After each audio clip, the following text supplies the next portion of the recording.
Hey guys, it's Christina Kreep. Sarah Stein, and it's 2019. Like, what the fuck? Like, how even is it 2019? I don't know. It just happened. But you know what that means? That means we just had a whole fucking year of horror movies. That's true. There was a lot of good stuff that came out this year. And it's funny enough, we were talking about this before we started. She goes to theaters, I don't. So I have a little list of things that I watched on. Oh, what are you doing? Just like she's banned. She can't go anymore. I can't go to theaters. I'm banned. No, because I have kids. We all know this. It's not so easy. So every time I say that, I'm like hearing in the back of my head, like, do we know this? Do you have kids? When you have kids, all I can think is like that movie Hook, like, Peter Pan's got kids? Christina Creep's got kids? I do. It's a sad, scary story. No, I'm kidding. Anyway, so we basically put together a list of horror movies from 2018 that we watched, enjoyed. I mean, what I put down were ones that I loved. I don't know about you. Yeah. I put ones I loved and ones I missed. Yeah. Yeah. So Yeah. this is our, I guess, recap of 2018, a year in horror. Oh my god. That was horrifying, right? That was the horror. That was the full horror of the film. It was. I think we should talk about the one you watched recently that we both saw. Yes. Okay, so first and foremost, Halloween. I think God damn. that had such a huge build-up, and so many people questioning, like, you know, like, is it going to be good? Is it going to be great? Like, Yeah. that was a weird way to put it, but like, Is it going to be good? Is it going to be great? Is it going to be great? Like, is it, like, you know, you have the purists that are like, you can't remake this. Like, Rob Zombie already did. But like people that were basically like, leave it alone, and people that were excited for it. And honestly, because I just finally watched it, I basically saw all the good, bad, everything between reviews. Like, people either hated it or loved it or had issues in between. So Yeah. No, it's true. There was a lot of stuff.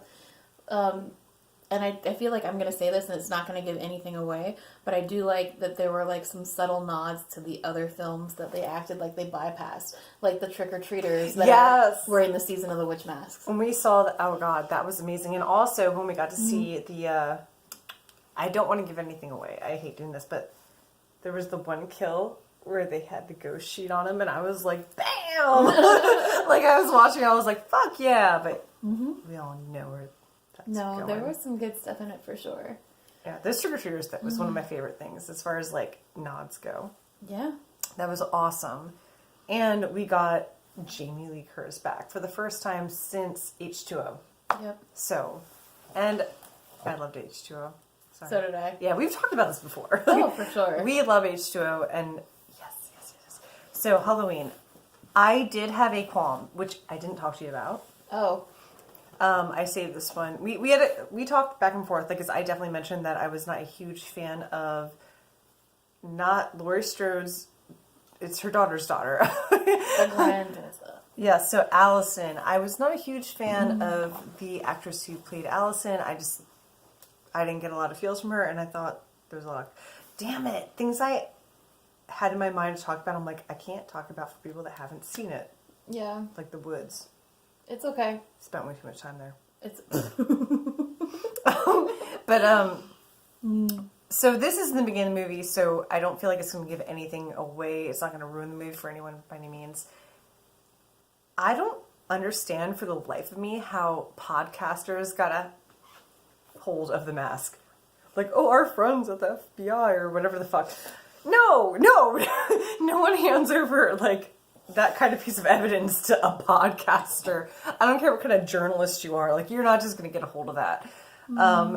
I know that is being very petty and picking at it, but right away I was like, oh, fuck, no. Y'all wouldn't have gotten that. But as Scarlett would say when we watch things, there wouldn't be a movie otherwise. Oh. But you know what? People have done, like, crazier things just for money. Like, there could be some bribe money. There could be some hush money. They there could be a little certainly something. pulled some bribe money out for her. Yeah. That's my only qualm, honestly. But, oh god, and also the fact that Nick Castle played the Shape. And his one cameo is when they see each other for the first time. My heart melted over that. My heart melted over that. That's amazing. It was good. I keep hitting things. I'm sorry. Yeah, table's very close to us. Our fancy setup. We're not talking about it. No, we're not talking about it. All right. So, do you have anything else to say about this, or? Just that Judy Greer never disappoints me. Yeah. Judy Greer. Mm-hmm. I loved that she was in this. And I know pretty much everyone touched base on this, but that opening scene with the teeth... not opening scene, I'm sorry. The first Michael kill scene. And this was in the trailers, so I'm not spoiling. The teeth dropping. Yeah. That was amazing. And one thing about that I really loved is that they did it in daylight. Yeah. It makes it more horrifying because usually we've seen bathroom scenes like that before. We've seen it in a Halloween bum, movie. Yeah, I was gonna say, that's where I was going with that. We've seen these before, but doing it in broad daylight, that's even more terrifying because it's a very real fear. I think a lot of, at least me as a woman, have going into a public bathroom by yourself, especially in a gas station. I saw a rest stop. I know what happens. Right. So it's a real fear to go in there, and then to have in just daylight. No, it's a lot. It's a lot. It's a lot. All right. So do you want to go first with one of yours, or? Sure. Oh my gosh. Okay. We should probably not expand too far on everything because we already took up 6 minutes on Halloween. Worth it. Okay. So one that I felt was hit or miss for a lot of people was Hereditary. This is one I didn't see it. I definitely enjoyed this. And here's the thing. This is a very uncomfortable movie. It is super uncomfortable. It reminds me in the movie Mother in a lot of respects because of how uncomfortable it is. Like, there's so many things where you watch films and you'll see something that's kind of disturbing, but it'll be like a quick a flash to show something. No, they just let the camera fucking sit on it. Let that sink in to the point where you're like, why are we still looking at this one little thing? And you're just like, I'm uncomfortable. Please change it. Please change it. Please change it. And it just really mind fucks you without even having to be subtle. It's in your fucking face. Like, it's intense. And there's so many weird little things that are hidden throughout it that you might notice, whether it's a symbol or something else happening. And it's almost like your brain is trying to put a puzzle together as you're going through the movie, and it just gets more and more and more fucked up. Like, I feel like Toni Collette should win an award for this. Like, I fucking love her. I love Toni Collette, yeah. Okay, I have not seen it. It's very good. It's very uncomfortable to watch, but I mean, ooh. So I'm going to try to pick one that we have not both watched, because I know there's quite a few here that we have. That one I haven't. Oh, I was going to go here. I was going to go Terrified. Oh. So a lot of my picks are actually from Shudder. Forgive me, but again, I don't go to theaters often, so I do rely on Shudder to catch up on a lot of things and get the newest movies.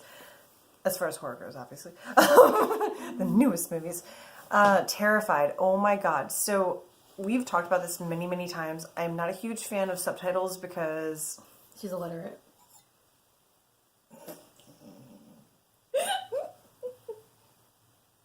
Couldn't help it. I had to. Bitch! That's right. No, I'm not, by any means, but I am a part of the generation where I play with my phone way too much, and I look at other things, do other things while watching movies. It's what I do. When I watched Halloween, we actually talked about this. I had to watch it on my phone because of a huge Fandango fiasco. We won't go into all the details. Fiasco of Fandango. But it actually was very refreshing just not be able to play with my phone while I watched a movie. And I really like that. So maybe I should make a note to do that more often. This keeps... Would you quit playing with your tits for like one video? Jesus Christ. Bam. So, any which way, I'm just not a big fan of subtitles. I do have OCD. We've talked about that too. So I hope that our incense doesn't get in here now. Oh, it's fine. It's good. It's the fog. It smells amazing. I know, right? It's really good. It was a Christmas present from her. It smells great. Anyway, God. Okay, see, this is why why I'm saying I cannot watch subtitles. Prime example. My mind is like, ooh, squirrel. Like, I just don't sit well with those. So, I watched Terrified going in there, knowing, like, I heard great reviews about it, and I went in thinking, I'm like, okay, sit still, sit still. I was glued to the screen the entire time. This movie was so good, so creepy. I mean, I don't even know how to, like, I don't want to give anything away, but the first kill, it was like a cold entrance in this. Like, they fucking slam you in the face with the first kill. Yeah, it was good. If you've seen it, you know what I mean? Shower scene, fuck my life. That was so good. And at that point, I was like, bam, you got my attention. I'm done. Like, I'm watching all the way through. This was a really great paranormal film. It deals with other dimensions. That's a whole premise. Like, there's 3 houses, and within those 3 houses, or surrounding, they're dealing with a second dimension, so paranormal investigators come in. Oh, Jesus Christ. Yes, and stay in each house. Oh, I love these kind of movies so much. Paranormal movies are my favorite. It's good. I'll stop there. Go. Because I know. All right, so another really good one that I liked was The Nun, and everyone asked me how it was. I really enjoyed The Nun. I'm gonna like anything with a nun, period. I fucking love nuns. I have racing nuns at home. I can't help it. But I was anticipating this. Oh, I was very excited.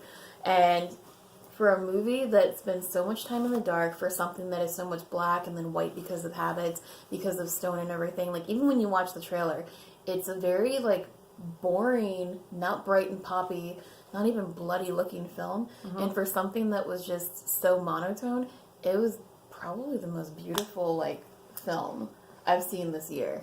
Like, I really want to see it. It was gorgeous to watch. Like, the setting, just the way the buildings were laid out, like, everything was just, it was beautiful. And there were so many little things that were just, there was a lot of creepy shit.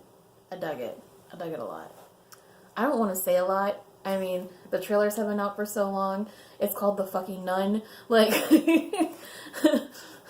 X-rated. I think it's, like, the hard part when we're dealing with, like, okay, we're going over movies of 2018, so there's so many that some of our viewers probably haven't seen yet.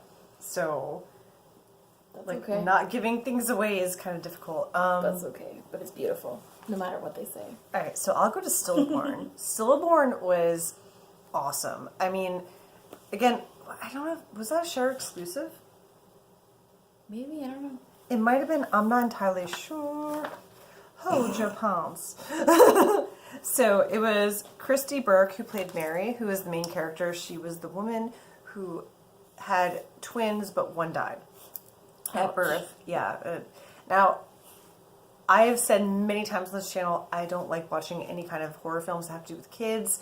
So this one was kind of a risk with me, but it turned out good. Like, so it's it's not one of those, like, films where children are harmed or you're dealing with that kind of situation if you're worried about it. But holy crap. Basically, so her, like, again, twins, one died, she has her one child, and she's terrified about losing that child, and she gets in her mind that there is an evil entity after her child. Oh.